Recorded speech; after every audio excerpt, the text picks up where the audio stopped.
Mister, è una bella vittoria in questo campo difficile, quali sono le sue sensazioni dopo la partita? Come hai detto tu, siamo partiti bene, ci tenevamo a iniziare il campionato con stato positivo su un campo difficile, con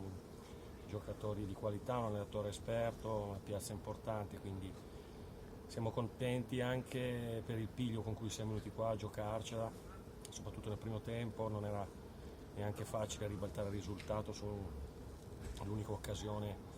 in cui loro sono stati bravi a capitalizzare e andare in vantaggio, quindi è un buon inizio e dobbiamo continuare su questa strada. Quanto è forte Cardare, mister?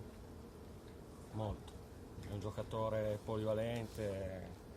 è stato un acquisto su cui abbiamo puntato molto quest'estate, è un giocatore che può giocare tanti ruoli, quindi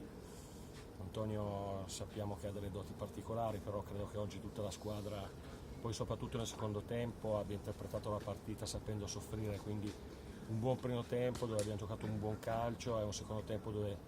abbiamo rischiato poco e siamo riusciti a contenere le sortite dell'Imperia e forse è l'unica pecca che dovevamo chiuderla sul 3-1 con Campagna, però il calcio è anche fatto di questo. Grazie, mister.